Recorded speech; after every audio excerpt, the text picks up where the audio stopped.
Assalamualaikum warahmatullahi wabarakatuh. Alhamdulillahilladzi anzala sakinata fi qulubil mu'minin liyazdadu imanan ma'a imanihim.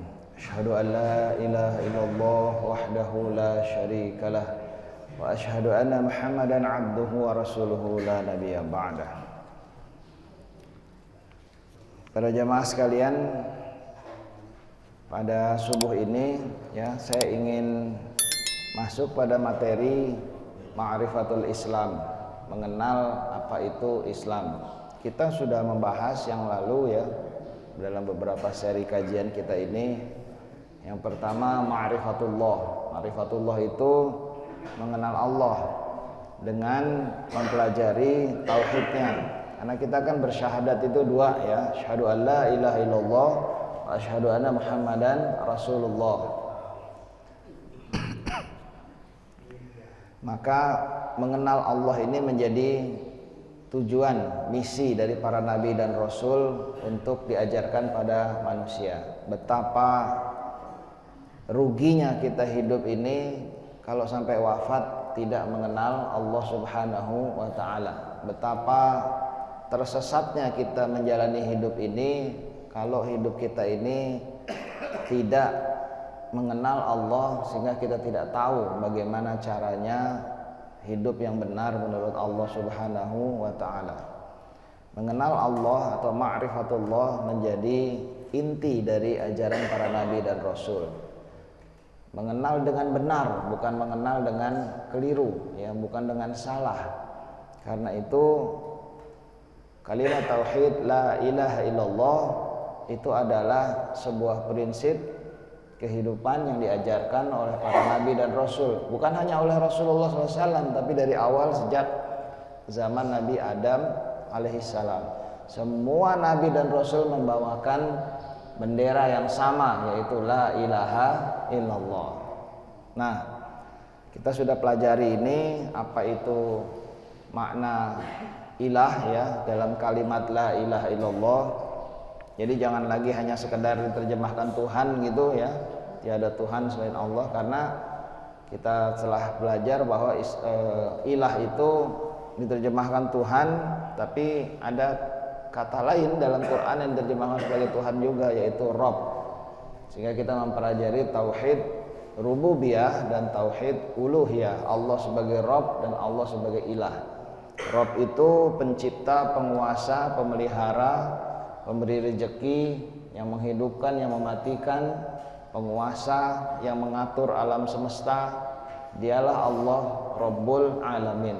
Bukan hanya Rabbnya orang Islam gitu ya, bukan hanya Rabbnya orang beriman, karena dia adalah penciptanya orang kafir, orang bahkan pencipta semua makhluk. Makanya disebut Allah itu Rabbul Alamin, Tuhannya semua yang ada di alam semesta ini. Tuhan dalam pengertian pencipta, penguasa, pemberi rezeki dan lain-lain. Tapi yang dituntut dalam kalimat syahadat itu la ilaha illallah. Ilah itu maknanya dari dalam diri kita ya. Ilah itu adalah al-ma'bud yang kita abdi selama hidup ya.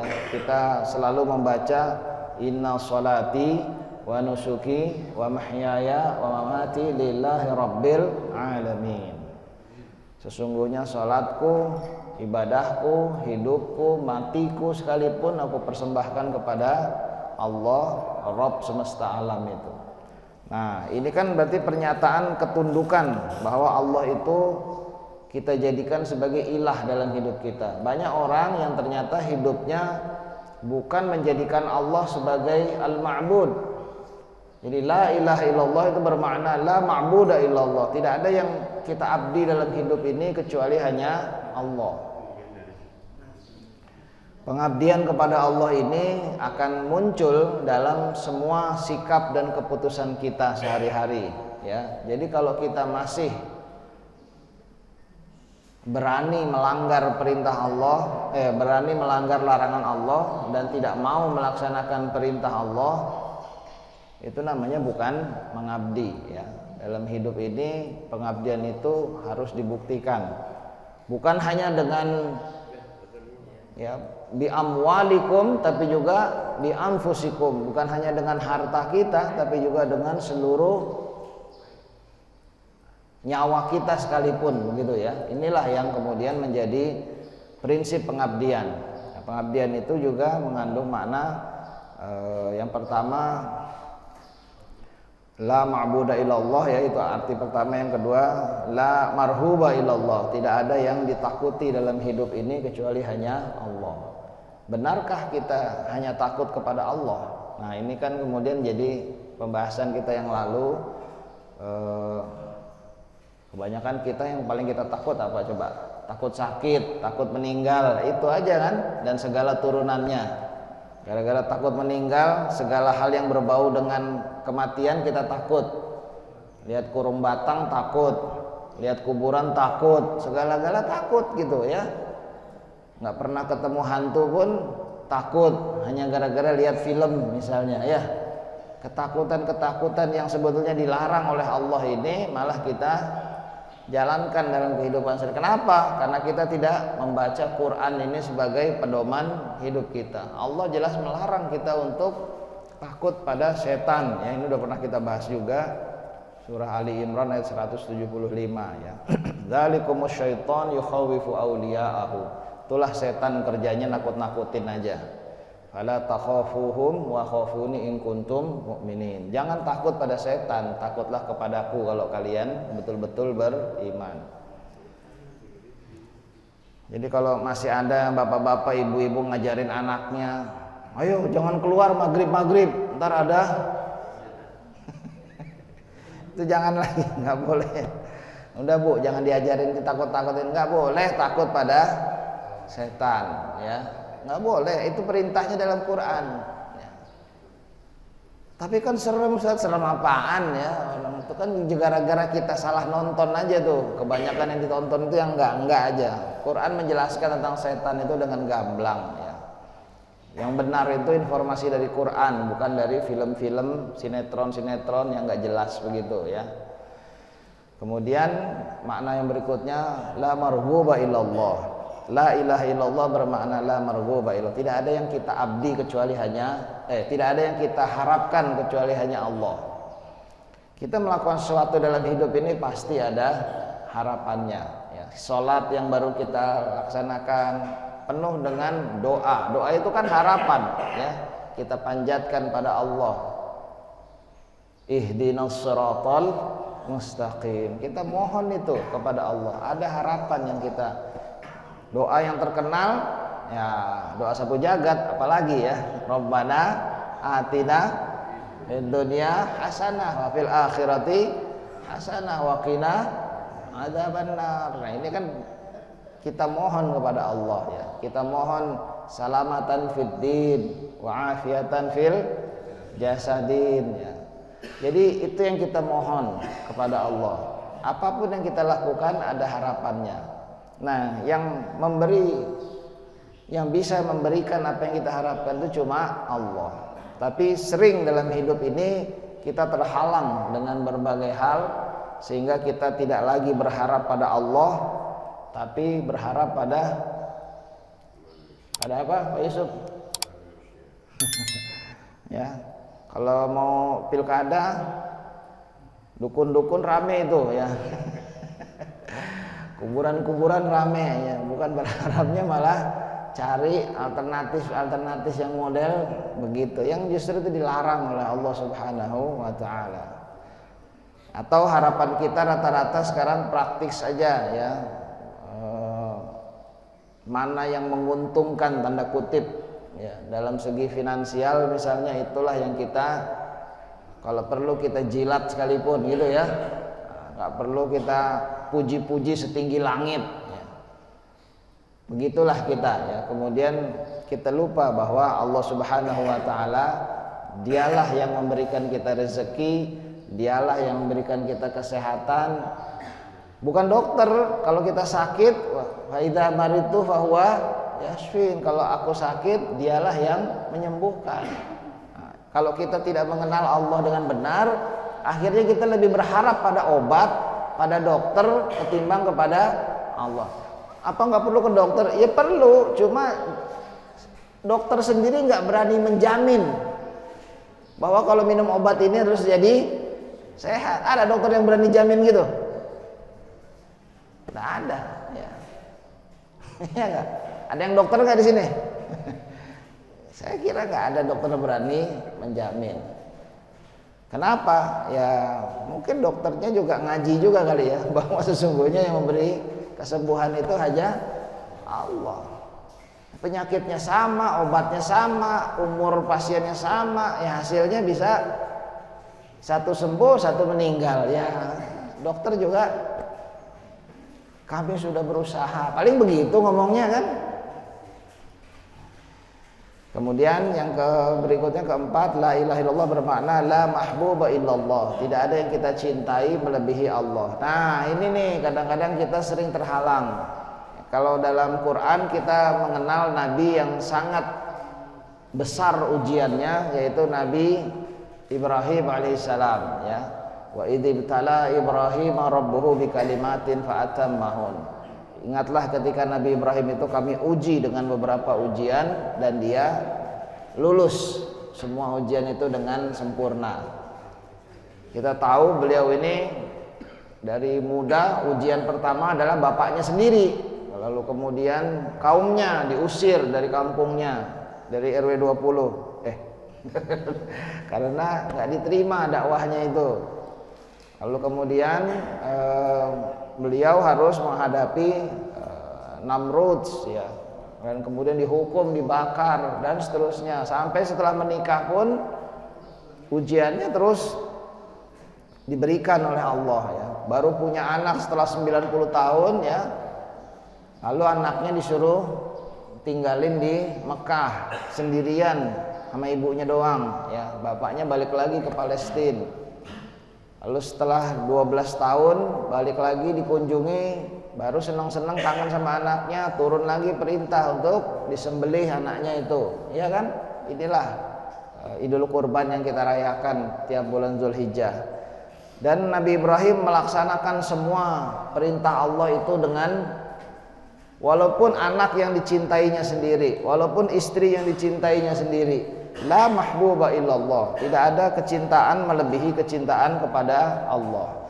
Kalau Allah sudah perintahkan sami'na wa ata'na, jangan sayang kita pada anak membuat kita terhalang untuk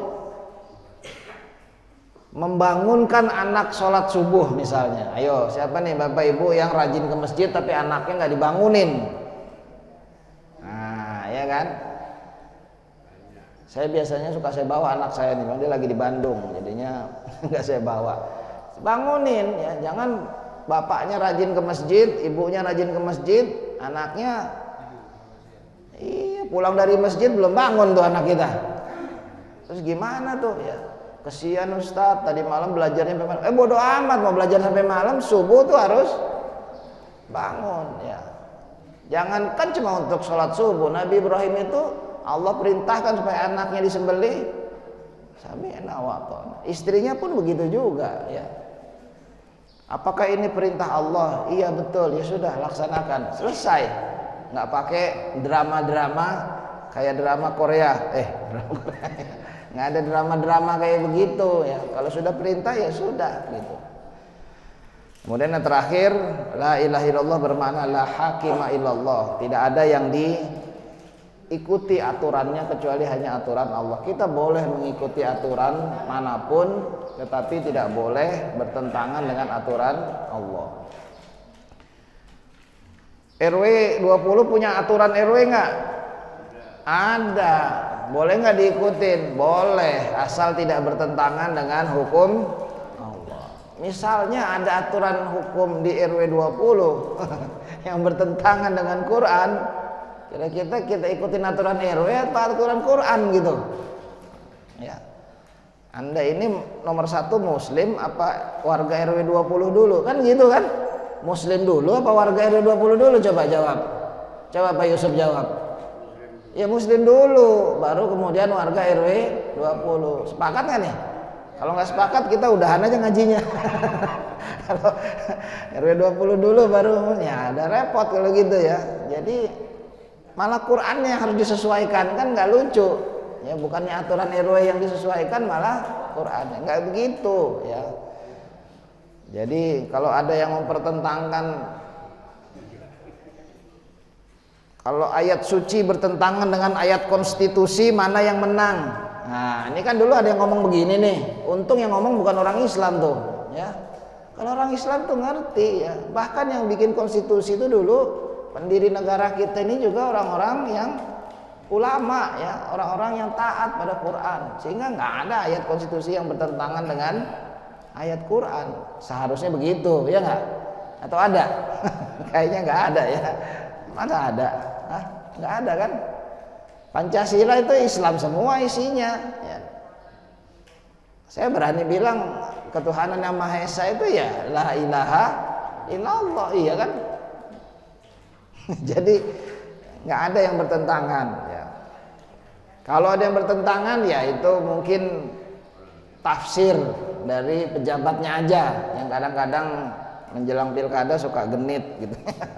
Suka bikin-bikin kebijakan yang enggak aja. Nah, baik, itulah la ilaha illallah. Kita juga sudah mempelajari tentang Muhammadur Rasulullah. Siapa Nabi Muhammad itu ya, yang kita sebut dalam setiap sholawat, yang kita baca dalam setiap syahadat, kita harus mengenal. Jadi jangan orang ngaku muslim tidak kenal nabinya. Gimana ini ya? Katanya la ilaha illallah Muhammadar Rasulullah, nabinya sendiri dia nggak kenal. Lebih kenal presidennya. Kan nggak lucu ya. Anaknya presiden ada berapa? Apal kita, namanya apal, cucunya apal. Anak Rasulullah kita nggak tahu. Nah, hati-hati tuh. Ntar meninggal, kita di kuburan nggak ditanya tentang presiden, yang ditanya tentang Rasulullah. Kenal nggak nih Pak Yusuf? Siapa tuh? Waduh, udah siapa tuh, udah di kuburan, tinggal digulung aja ntar. Tinggal digebugin ntar ya. Kemana aja selama hidup, kan gitu ya. Gak ada orang yang wajib kita kenal kecuali Rasulullah SAW tuh. Jadi kenal yang lain boleh, tetapi yang utama itu mengenal Rasulullah, ma'rifat ar-Rasul ya. Selain Nabi Muhammad sebagai pribadi, kita juga harus mengenal beliau sebagai Rasulullah. Apa sih tugasnya? Sehingga ketika kita mengucapkan wa asyhadu anna Muhammadar Rasulullah, maka kita itu sebetulnya sebuah sumpah, sebuah ikrar. Saya akan hidup seperti yang dijalankan oleh Nabi Muhammad SAW. Itu sebetulnya maknanya. Saya akan menempuh jalan yang ditempuh oleh Rasulullah SAW. Jadi jangan kita ada keberatan. Sholat subuh ini berat apa enggak? Berat apa enggak? Iya, karena kita sering kan, udah rutin. Coba yang bangun aja susah. Kalau sholat lain sih nggak apa-apa Ustadz, kecuali sholat subuh. Nah, ini ada repotnya ya. Katanya la ilaha illallah Muhammadan Rasulullah. Salat subuh aja. Nah, ya, makasih Pak. Maka anak-anak kita pun harus kita ajarkan. Inilah jalan yang ditempuh oleh Rasulullah. Kita kenalkan anak-anak kita itu. Boleh mengenal pahlawan silahkan. Tapi yang pertama, kewajiban orang tua itu ya. Kewajiban Pak Yusuf ini, Pak Yusuf lagi ya. Oh, ada Pak Sam juga ya. 4 ya, nggak berani Pak Sam. Kewajiban seorang bapak itu, nih Bu, dengerin Bu ya. Kewajiban seorang suami, kepala rumah tangga nomor 1 apa Bu? Nomor 1 kewajiban suami itu apa Bu? Cari duit kata Pak Yusuf kan? Nah, salah Pak ya. Cari duit itu nomor 2, nomor 3 ya. Pak Yusuf nih. Kewajiban yang pertama dari seorang suami adalah qu anfusakum wa ahlikum. Tuh ya, selamatin dirimu dan keluargamu dari api neraka. Tuh ya. Maka kalau cari duit juga jangan dari nafkah yang bisa menyeret kita ke neraka gitu. Jangan kasih makan anak istri kita dari duit haram. Ala Ustadz, duit mah nggak ada capnya halal haram katanya. Hari gini nyari yang halal, yang haram aja susah Ustadz katanya. Ya, kalau sama-sama susah mah ya udah cari aja yang halal ya. Karena kewajiban kita menyelamatkan istri dan anak kita itu dari api neraka. Tuh, selamatin diri kita, selamatin keluarga kita. Jadi jangan bapak ibunya aja yang rajin ngaji, anaknya nggak ngaji gitu. Ya, pemudanya banyak banget ini di masjid ini ya. Ini yang ngaji anak muda semua kayak Pak Yusuf nih. Saya kadang-kadang sedih kalau ngelihat masjid itu sepi dari remaja, pemuda. Oh, bukan sepi Ustadz katanya. Cuma mereka nggak mau ngaji campur bapak-bapak katanya. Ya boleh, selama ada silahkan aja ya, pengajian khusus remaja boleh. Tapi banyak masjid sekarang ditinggalkan oleh para pemuda dan remaja. Kenapa begitu? Ya kadang-kadang salah DKM-nya juga nih, bikin program yang bosenin kata anak remaja sekarang. Bosen programnya itu melulu misalnya. Ya kreatif dikit lah ya. Masa kita kalah sama mereka yang mengajak ke neraka itu ya. Oh lebih seru ke sono itu jalan ke neraka padahal lebih seru katanya. Kan repot nih ya. Maka qu anfusakum wa ahlikum naron itu menjadi tugas seorang kepala keluarga. Itu tugas nomor 1 Pak Sam, Pak Yusuf dan semua kita yang ada di sini ya. Jadi nggak perlu nyari nafkah, ya perlu, itu juga ada perintahnya. Cuma itu nomor 2, nomor 3, bukan nomor 1. Ya, bukan nomor 1. Karena itu kalau ilmu untuk cari duit itu kita pelajari secara serius, maka ilmu untuk menyelamatkan mereka dari neraka juga harus serius kita.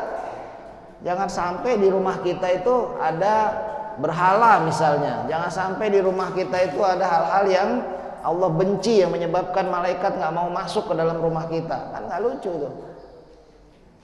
Nggak apa-apa Ustadz, malaikat nggak masuk ke rumah. Jadi ntar kalau malaikat maut nggak datang-datang. Ini ada-ada aja. Maunya panjang umur sampai 1000 tahun. Ya, repot kalau gini ya. Kalau malaikat maut mah nggak peduli. Di mana aja pasti dapat itu. Nggak percaya buktiin sendiri. Oke, pagi ini sebetulnya saya mau masuk pada ma'rifatul Islam. Jadi tentang Allah, tentang Rasul, dan yang ketiga tentang Islam. Inilah 3 hal pokok yang harus kita paham ya. Allah, Rasul, dan Islam. Islam ini risalah. Allah mengutus Rasulnya karena memang ada risalah yang harus disampaikan, harus ditegakkan, harus dicontohkan. Kita misalnya manggil gosen gitu ya, gosen, apalah itulah ya. Kan nggak mungkin kita manggil gosen kalau nggak ada barang yang mau, saya mau ngirim ini misalnya, panggil gosen. Ya kalau nggak ada barang ngapain manggil gosen gitu kan? Nah maka Allah mengutus seorang Rasul itu karena ada risalah yang harus disampaikan. Itulah Islam sebagai risalah para Nabi dan Rasul ini. Sekarang pertanyaannya Islam itu apa? Nah,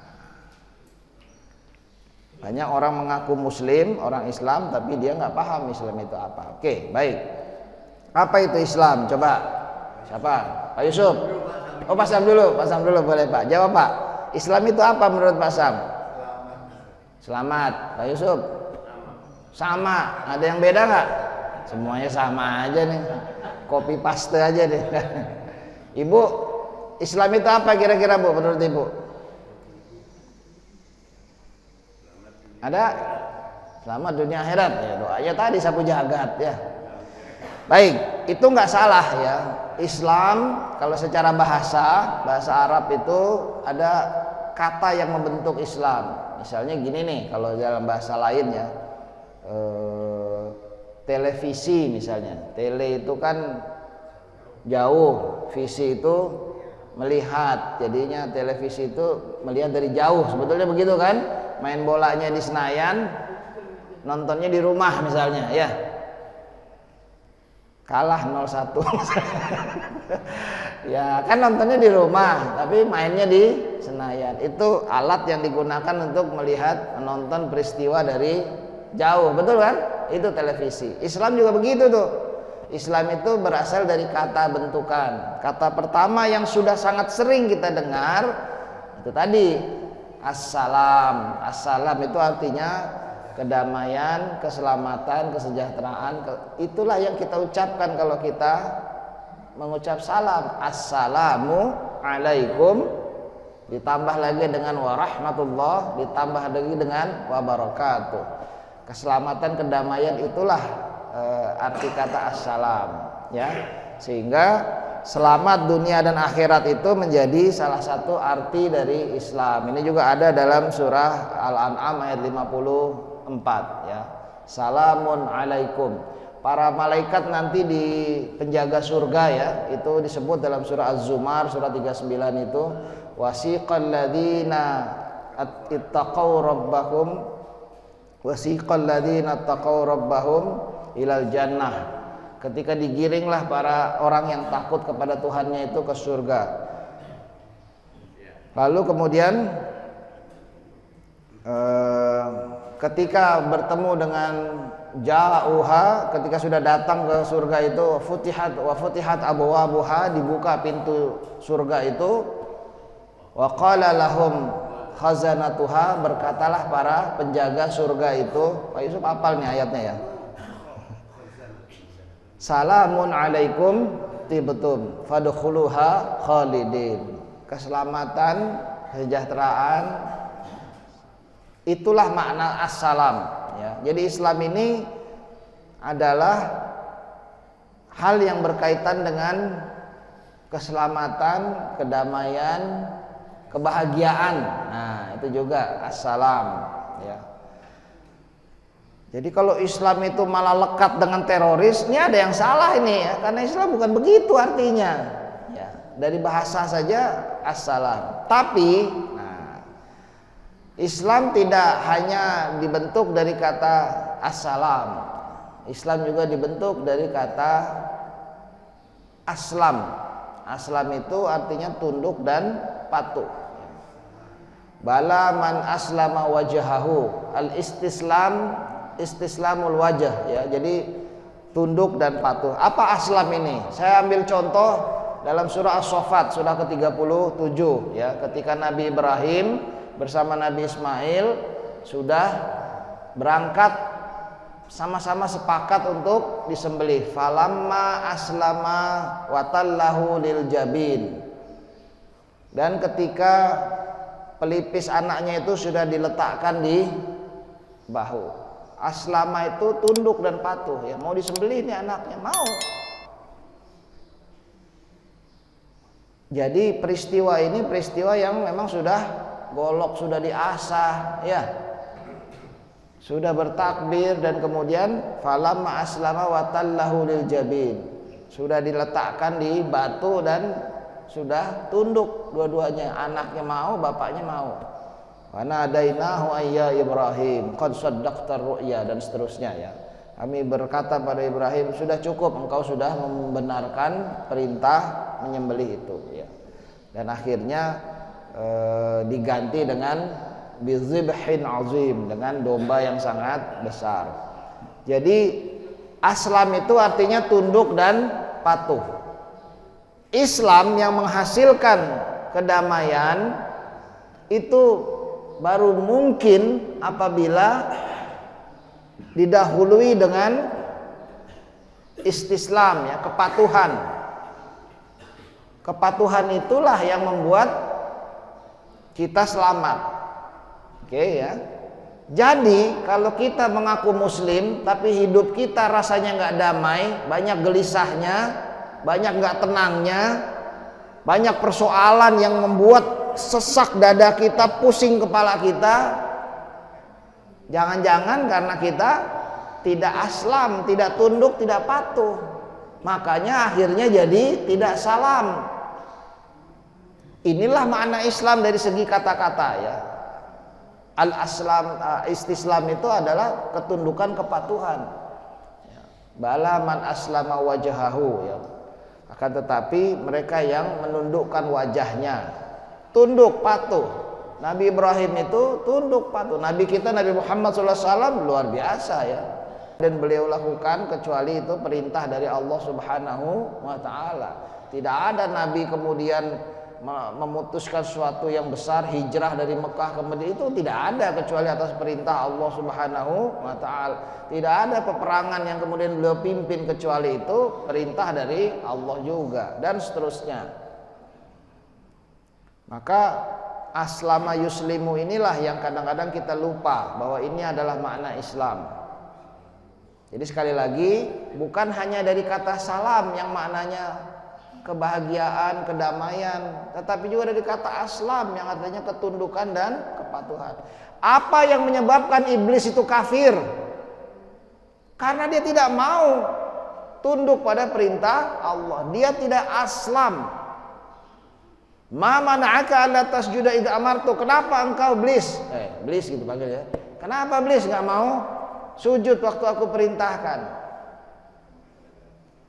Amartuka, amar itu artinya perintah. Ketika Allah memerintahkan, harusnya kita sami'na, kami dengar, wa ata'na, dan kami taati, kami lakukan. Tapi kalau orang kafir itu sami'na wa asoyna, kami dengar tapi kami cuekin. Allahu akbar, Allahu akbar. Dengar sih, orang rumahnya nggak jauh dari masjid. Hayya 'alas shalah. Kan? Tarik lagi selimutnya. Masih jam segini, tarik lagi kan? Sudah, as-salatu khairum minan naum. Ya. Siapa tuh yang tersolat naon-naon? Itu kan kedengarannya begitu di telinganya, Bu ya. Orang as-salatu khairum minan naum, kedengarannya tersolat naon-naon katanya.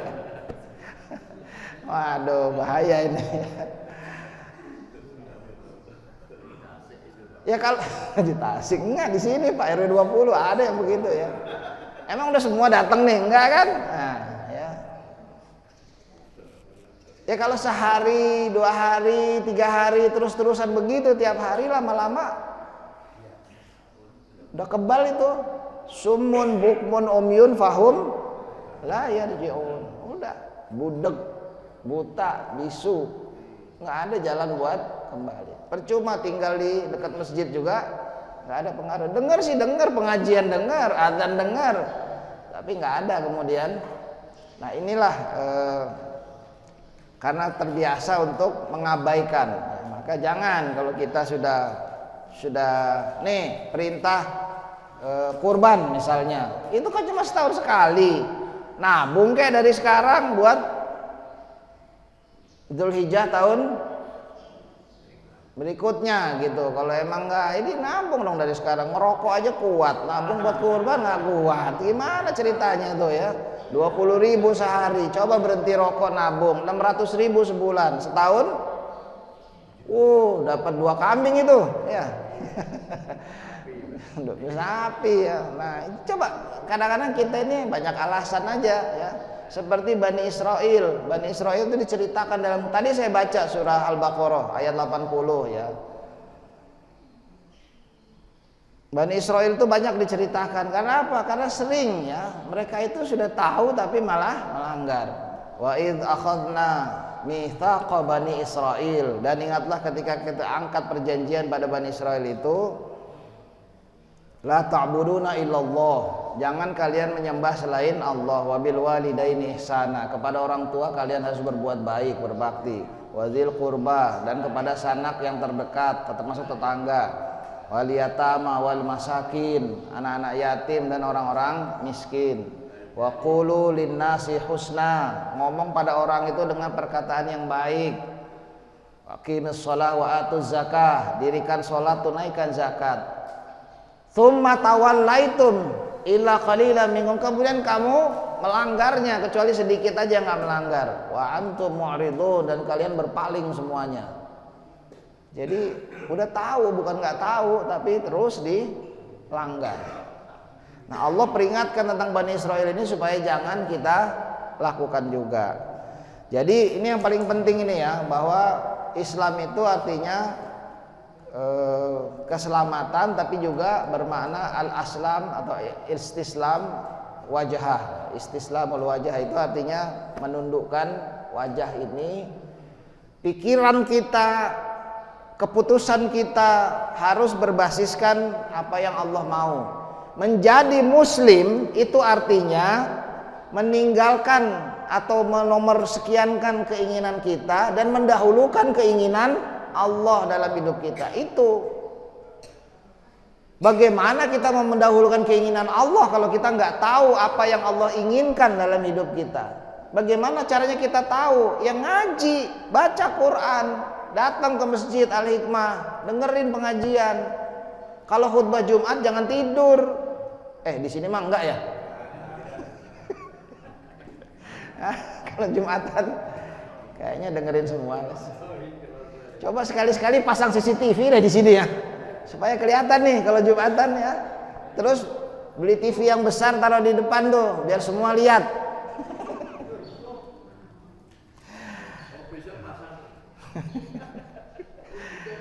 Habis kita tuh kadang-kadang ya, kalau udah sering ngantuk selama Jumatan dan tiap Jumat ngantuk lagi, tidur lagi, ngantuk lagi, tidur lagi, lama-lama udah nggak ngerasa itu salah, ya nggak?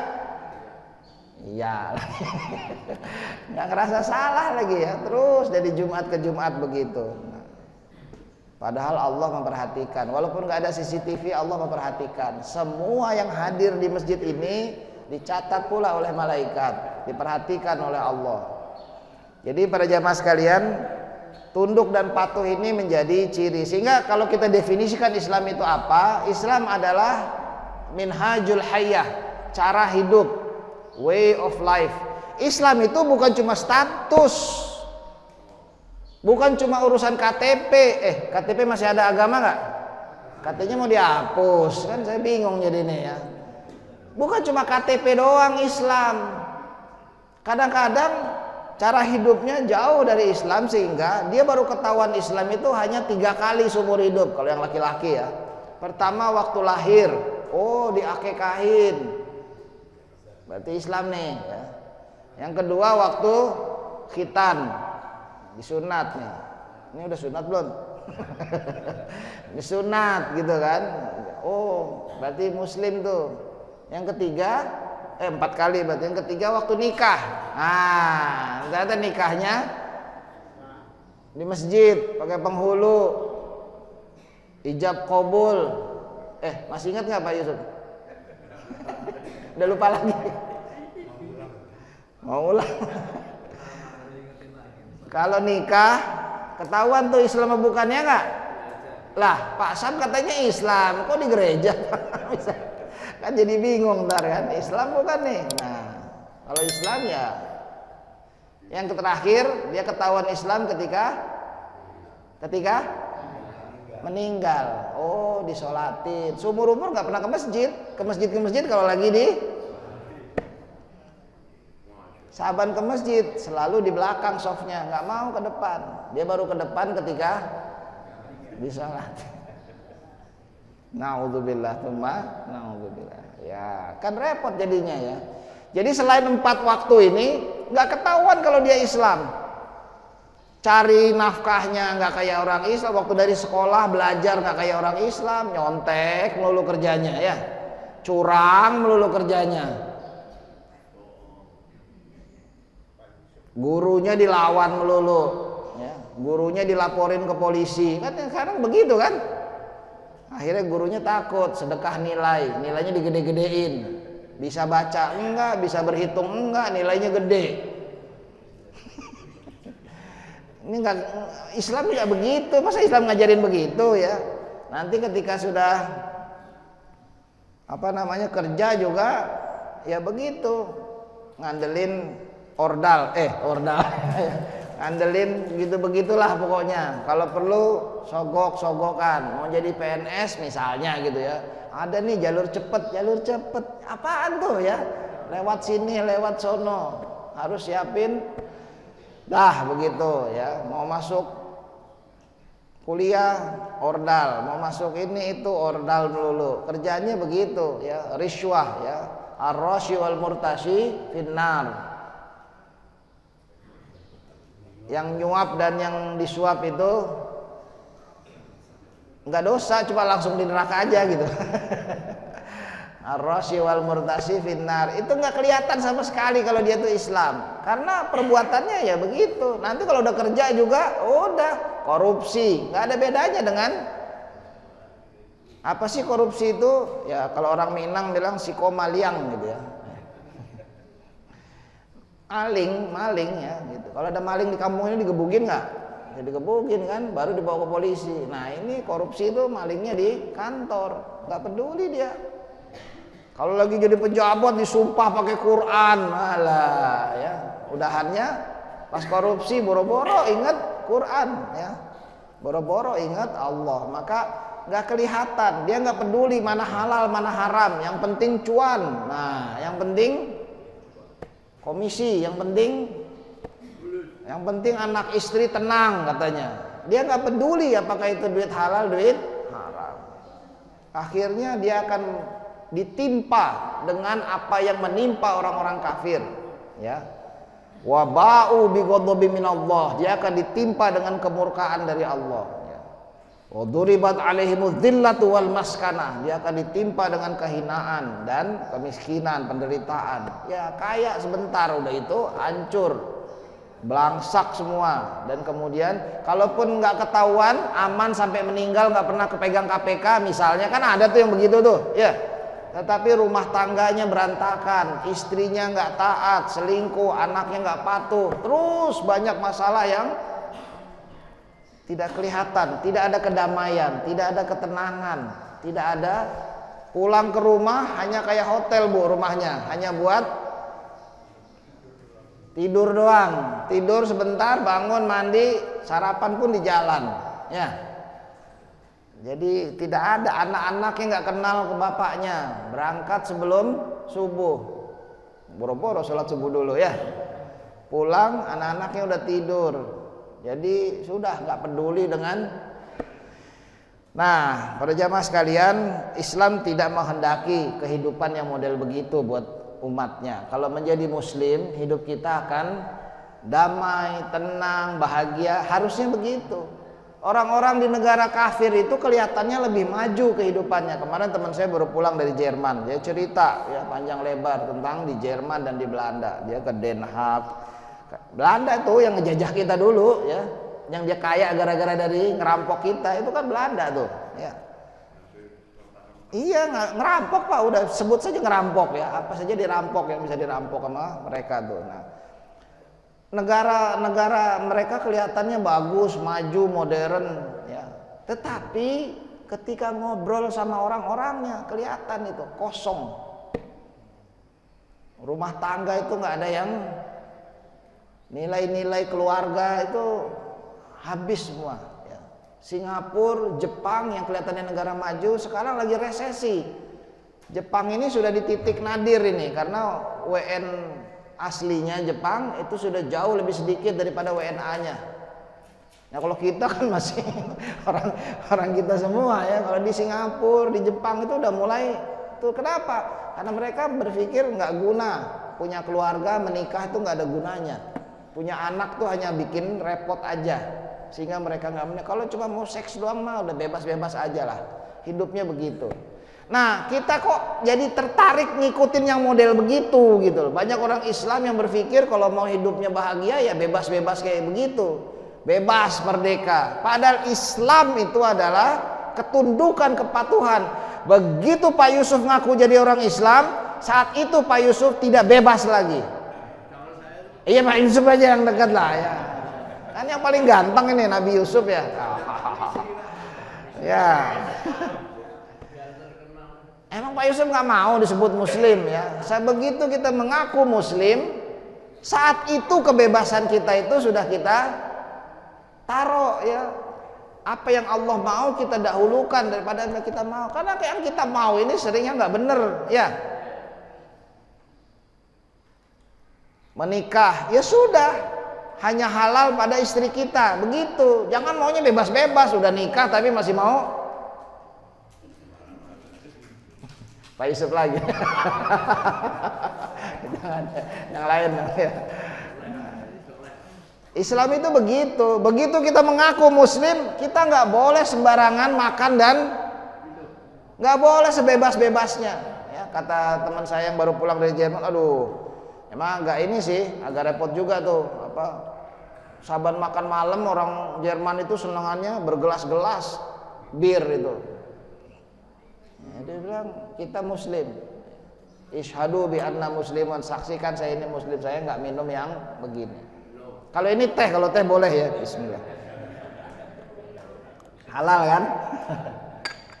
Nah, begitulah kita. Begitu mengaku Muslim, tidak ada kebebasan yang kayak orang kafir mau seenaknya nggak mau diatur gitu. Namanya Muslim itu tunduk dan patuh pada apa? Pada aturan Allah. Kita harus tahu mana yang halal, mana yang haram. Bukan hanya soal makan minum, tapi juga soal cari duit, soal bisnis. Ada bisnis yang halal, ada bisnis yang haram. Ibu-ibu hati-hati bu, ingetin suaminya. Jangan cuma, banyak nih pak, banyak. Hari ini transferannya banyak nih, jangan gitu. Pasti ini tuh halal. Ini halal nih Pak Yusuf, kata istrinya. Ya halal lah, masa ngaji nggak halal? Bener nih. Jangan tersinggung pak kalau istrinya nanya gitu ya. Karena ini dalam rangka saling menjaga ya. Qu anfusakum wa ahlikum naron. Gak apa-apa makan Indomie doang daripada makan yang enak-enak tapi duit haram ya. Lebih enak lagi makan yang enak-enak duitnya halal gitu ya kan. Oke, kemudian terakhir ya, Islam adalah cara hidup. Cara hidupnya berarti begini nih, yang saya maksud cara hidup tuh. Kalau kita ngelihat seorang tentara misalnya, ada tentara nggak di sini? Kalau kita ngelihat siapa? Hansip tentara ya. Kalau kita lihat seorang tentara ya, cara hidupnya sama nggak sama kita? Oh lain. Saya dulu waktu kuliah di Bandung, satu kosan itu ada anaknya tentara. Wih disiplin. Segala-gala gelas apa harus ditaruh di tempatnya. Disiplin banget. Padahal dia cuma anaknya tuh. Bagaimana bapaknya gitu kan. Tentara itu disiplinnya kuat. Itu cara hidup seorang tentara misalnya. Atau misalnya seorang pebisnis. Cara hidup seorang pebisnis itu kan pandai sekali melihat peluang. Nah ya kan, apa-apa sedikit bisa jadi duit. Nah gitu kan, peluangnya itu dia pintar. Karena memang begitu dia dididik dan dilatih. Seorang dokter cara hidupnya lain lagi tuh ya. Selalu bersih misalnya, selalu. Masa kita ke dokter tapi tempat prakteknya kotor, kan nggak mungkin ya. Dokter itu menjaga kebersihan, kesehatan. Nah bagaimana dengan seorang muslim? Ada nggak cara hidup seorang muslim itu membuat dia khas? Dengan melihat aja kita udah tahu dia seorang muslim. Sama kayak kita melihat seorang tentara, sama kayak kita melihat seorang dokter misalnya, sama kayak kita melihat orang, kita udah tahu dia ini. Nah bagaimana dengan muslim? Kalau saya lihat Pak Sam aja ya. Kalau saya lihat Pak Sam kira-kira menampilkan keislamannya enggak? Dalam bentuk apa? Apakah dalam bentuk pakaian? Atau dalam bentuk apa? Yang kemudian kelihatan dia itu Islam. Paham kan? Jangan sampai cuma 4 kali doang tadi. Lahir, khitan, nikah, meninggal. Udah pas 4 ini doang. Di luar itu nggak kelihatan. Sering ketemu di masjid, ya salah satunya. Kalau ketemu di jalan, kalau ketemu di pasar, kalau dia dagang di pasar, apakah dagangnya itu menunjukkan dia Islam apa enggak? Nah, ya kan? Sering ketemu di masjid, begitu dagang curang-curang juga. Padahal di Quran sudah disebutkan wailul lil mutaffifin, masuk neraka orang yang curang kalau dagang itu. Alladzina idza talu 'alan nas yastawfun wa idza kaluhum aw wazanuhum yuksirun. Kalau nimbang buat dia lebihin, mau nimbang buat orang dikurangin. Sekarang semua dioplos. Bu, gimana Bu beras, Bu? Aduh, udah beli yang berasnya premium, oplos juga isinya. Tempo hari pertama dioplos ya. Saya bilang ini apa enggak zolim nih orang-orang begini nih ya. Apalagi dioplos sekarang. Dan dia sholat ketemu di masjid, coba. Bagaimana kemudian? Ya kalau nggak gitu mana untung Ustaz, nggak bisa cuan melulu ya. Emang nggak bisa cuan pakai cara yang halal? Bisa kok, ente aja yang mau gampang-gampang cari yang halal. Lebih parah lagi Bu, coba. Kalau obat dioplos. Allahu Akbar ya. Saya udah nggak tahu lagi deh tuh. Udah sakit beli obat, dipalsu obatnya coba. Untung nggak itu? Ya untung. Siap-siap aja duduk di neraka itu. Minum obat sembuh enggak, malah tambah parah. Zolimnya kayak apa tuh orang-orang kayak gitu tuh? Seorang muslim itu kelihatan cara hidupnya berbeda dari cara orang-orang. Dia nggak akan berani menempuh jalan-jalan haram begitu. Bagaimana kita? Nah, ya. Terakhir saya tutup, Islam itu adalah agama yang dibawa oleh para nabi dan rasul. Semua nabi rasul itu membawa agama Islam. Jangan kita berpikir Nabi Musa bawa agama Yahudi, Nabi Isa bawa agama Nasrani. Salah. Semua nabi rasul itu membawa Islam. Semua membawa la ilaha illallah. Semua rukun imannya sama. Iman pada Allah, iman pada malaikat Allah, iman pada kitab Allah, iman pada Rasul Allah, iman pada hari akhir, iman pada takdir baiknya dan buruknya. Semua ngajarin keimanan yang sama. Bahkan rukun Islamnya pun sama. Syahadat, salat, zakat, saum, haji. Apa haji itu baru diajarin oleh Nabi Muhammad? Tidak. Apa saum itu baru diajarin oleh Nabi Muhammad? Enggak. Kutiba alaikumussyam kama kutiba alal ladina min qablikum. Sudah ditetapkan pada orang sebelum kita juga. Kurban, apa zaman Nabi Ibrahim? Enggak, dari anaknya Nabi Adam sudah disuruh kurban. Betul enggak? Sudah dikenal semuanya itu. Jadi ini ajaran yang hanya mungkin tata caranya sedikit berbeda, ya. Kalau kita hanya wajib 5 waktu, kalau orang zaman Nabi Musa lebih banyak lagi mungkin tuh ya. Kalau kita mengenal saum hanya wajib Ramadan sebulan dalam setahun, zaman Nabi Daud itu selang sehari puasanya. Jadi memang hanya berbeda, tapi sama-sama puasa juga ya. Kita ini sudah dipermudah syariatnya, sudah difinalisasi oleh Rasulullah karena beliau adalah Nabi dan Rasul terakhir. Inilah Islam yang kemudian harus kita pegang. Demikian mungkin ya hari ini kita. Biasanya tanya jawab, ada pertanyaan?